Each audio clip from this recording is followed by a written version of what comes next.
Muita gente pensa que a SNK faliu sozinha ou que foi decorrente da queda de popularidade dos fliperamas. Mas resumir tudo a isso é muito errado. Houve um vilão, e esse vilão foi quem se aproveitou de anos e anos de decisões surpreendentes da empresa a poder acabar com ela. Em 5 capítulos nós vamos conhecer juntos o motivo da SNK não ser mais como era nos anos 90. E principalmente, quem é e como esse vilão fez a SNK falir.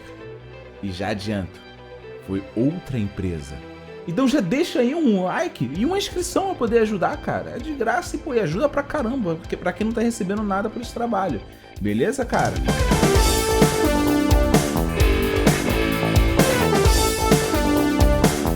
Então vamos começar do começo.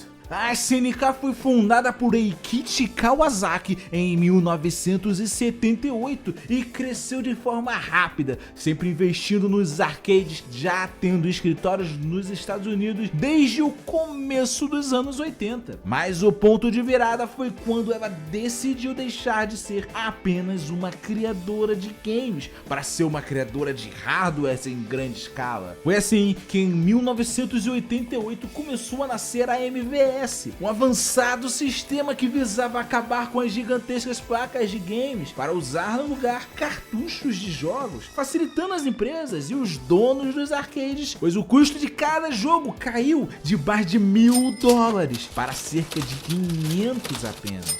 O sistema MVS ainda foi adaptado como um console de luxo chamado AES, o sonho de todo colecionador, o primeiro console da SNK. Nascia assim, em 26 de abril de 1990, a família Neo Geo, que com raras exceções deu muito errado. Capítulo 1. A queda da MVS. A MVS é um dos arcades mais importantes e impressionantes da história dos videogames, sendo um dos principais responsáveis pela popularização dos fliperamas pelo mundo. Mas como nada dura para sempre, o sucesso do sistema começou a ruir já em 1993, quando a Capcom lançou a concorrente CPS-2, que já superava o sistema da SNK em muitos aspectos. Logo após isso, em 1994, os arcades 3D tiveram uma grande popularização com a chegada de Tekken para disputar com o sucesso Virtua Fighter no principal ramo que a SNK tinha, os jogos de luta. Com isso, as vendas foram caindo progressivamente e assim os games da SNK também. Embora em 1995, em países como o Brasil e o México, a MVS era novidade, mas no Japão ela já era muito ultrapassada tecnicamente, devido à sua tecnologia da década de 80. Um exemplo disso eram os slowdowns, os momentos em que o jogo fica lento pelo sistema não conseguir rodá-lo corretamente. Outro exemplo é que durante o desenvolvimento de Metal Slug, a placa não aguentou a rodar o jogo e começou a pegar fogo. O primeiro de muitos passos para enfraquecimento da empresa começou ali.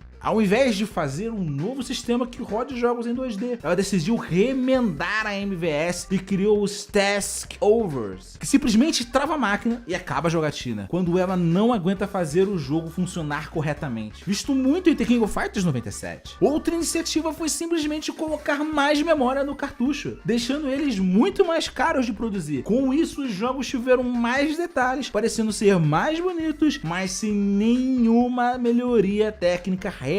Enquanto isso, a Capcom lançava a CPS-3 em 1996, possibilitando um som ainda melhor, melhores gráficos, animações e muito mais detalhes nos cenários e elementos na tela, com destaque para games como Street Fighter 3 Third Strike e JoJo's Bizarre Adventure. Mas como esses prejuízos começaram? E a história absurda de tudo o que aconteceu antes da falência, eu vou te explicar agora. Capítulo 2. Hyper Neo Geo 64. Já em 1995, o sucessor da MVS foi anunciado, a placa Hyper Neo Geo 64, um hardware que funcionava exclusivamente em 3D, indo completamente na contramão dos jogos em 2D que consagraram a empresa, mas seguindo as tendências do mercado. Com isso, a MVS já foi considerada ultrapassada, acentuando ainda mais a queda dela, e para piorar, como praticamente ninguém na SNK tinha experiência em 3D. A placa só foi lançada mais de 2 anos depois, em 1997, já com hardware defasado em relação aos concorrentes Namco e Sega. A placa ainda por cima tinha 3 versões diferentes, uma exclusiva para jogos de luta, outra exclusiva para jogos de corrida e outra exclusiva para jogos de tiro. Então não era como na MVS, que revolucionou pela qualidade e praticidade. Os comerciantes tinham que comprar placas diferentes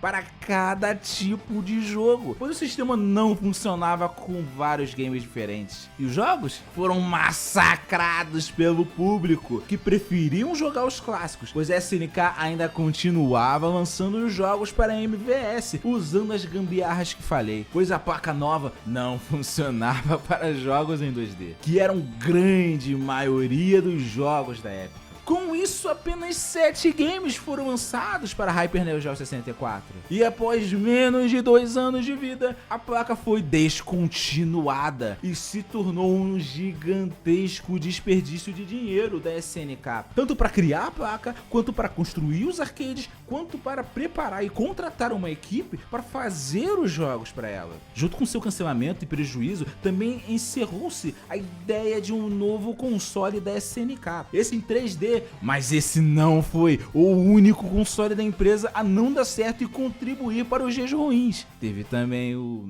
Capítulo 3, Neo Geo CD. Embora o AES não tenha tido grandes vendas, ele também não tinha quase custo algum de fabricação, pois era basicamente a MVS que eles já faziam dentro de uma carcaça pré-pronta, então acabava gerando algum lucro para a SNK. Mas como ele era muito caro e os videogames caseiros estavam cada vez mais fortes, a SNK tentou se adaptar a um novo momento. Só que, ao invés de fazer como outras empresas e criar franquias novas, exclusivas e de qualidade, otimizadas para os consoles de sucesso da época, como PlayStation e Super Nintendo, e assim fortalecer a marca ali também, a SNK decidiu manter seu foco e amor aos fliperamas e lançou uma espécie de versão mais barata da AES, o Neo Geo CD. Só que para baratear o custo dos consoles, a SNK teve que usar componentes de menor qualidade.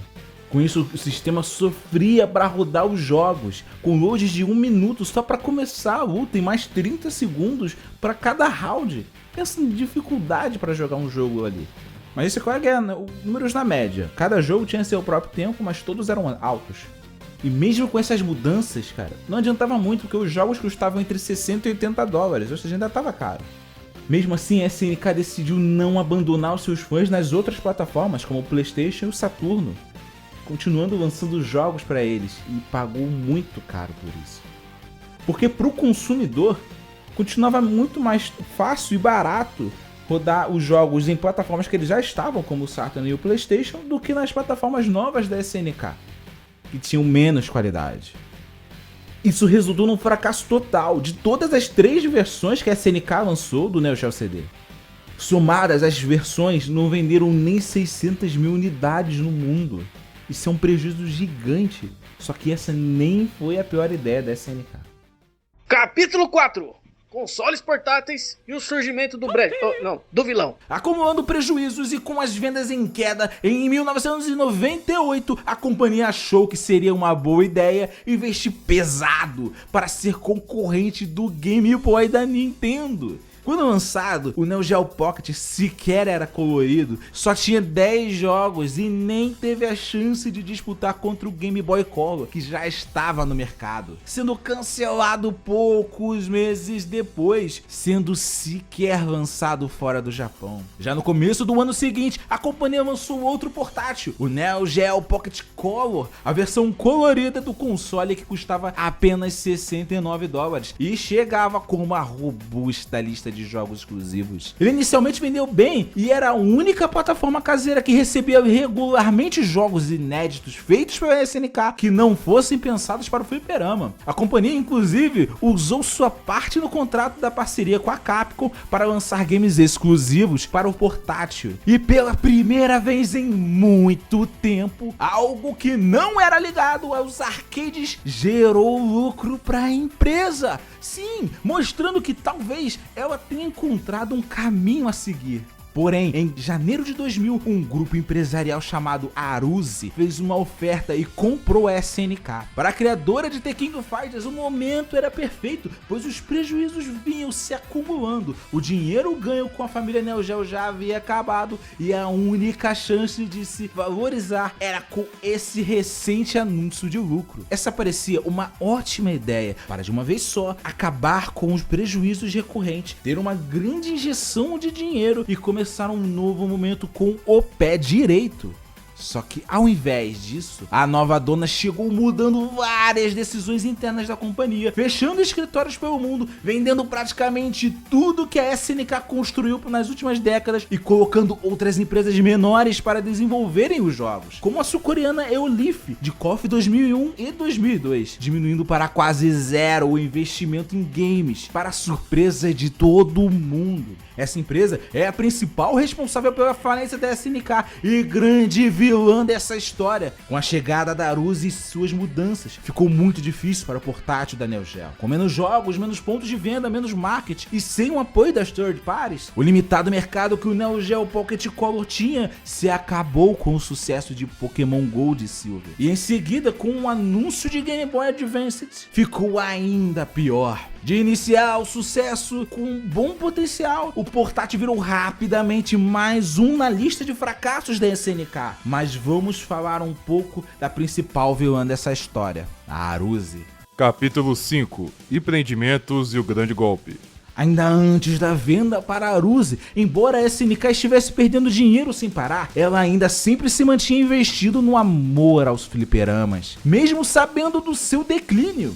A companhia comprava estúdios que faziam bons jogos para a Neo Geo, como a Nazca, que criou Metal Slug. A SNK também colocou muita grana para construir fábricas e escritórios para fomentar a cultura do fliperama em quase todos os continentes do mundo. Investiu também em 2 grandes parques de diversão com o tema de arcades, os Neo Geo Worlds. No Japão, as Neo Geo Lands e as Neo Geo Bowls, que eram como o paraíso dos arcades e boliches, foram um grande investimento que foram falindo uma por uma também, deixando apenas fotos e lembranças. E praticamente tudo isso foi sendo vendido ou fechado pela Aruze, incluindo toda a produção de games.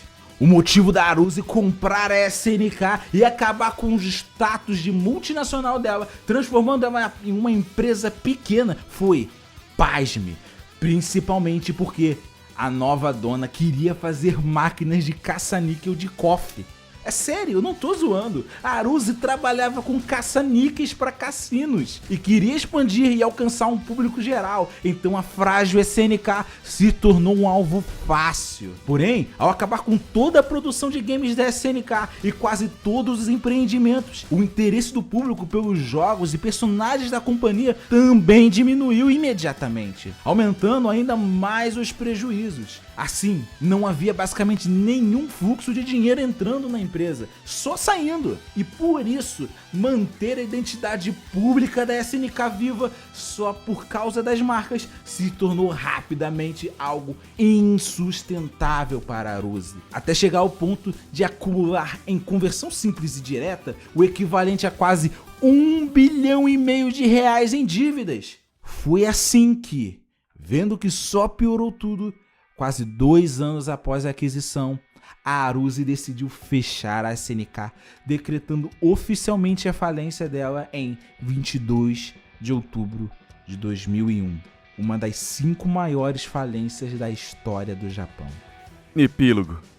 No fim, parece clichê, mas o maior erro da SNK foi amar demais os fliperamas. A empresa ganhou rios de dinheiro com a MVS, mas trocou tudo por formas de divulgar e tentar salvar os jogos de arcade, sempre criando jeitos diferentes de levar a diversão e história dos fliperamas para os jogadores, custe o que custar. A SNK fundou com os arcades como o capitão honrado que fez tudo para salvar o Titanic e ficou com ele até seus últimos momentos, mesmo isso custando sua vida. Mas a falência não foi o fim. 2 meses antes da empresa falir, em 1º de agosto de 2001, o então presidente e fundador da SNK, Eikichi Kawasaki, deixou o comando da companhia e no mesmo dia fundou uma nova empresa. Em outubro, 8 dias após a falência, quando a Aruze colocou o nome personagens, jogos e tudo mais da SNK à venda para qualquer um adquirir e fazer o que quisesse. Adivinha quem estava lá para comprar tudo de volta por um preço muito mais barato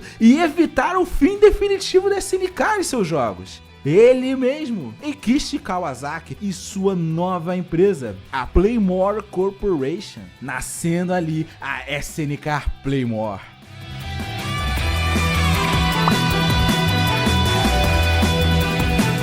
Infelizmente, escritórios, representações, contatos e tudo mais que faz uma empresa ser grande não puderam ser recomprados. Por esses e vários outros motivos que a Eikichi e a Playmore ganharam várias ações contra a Aruze. Outra grande perda, irreversível, a mais sentida pelos fãs, foi de material humano.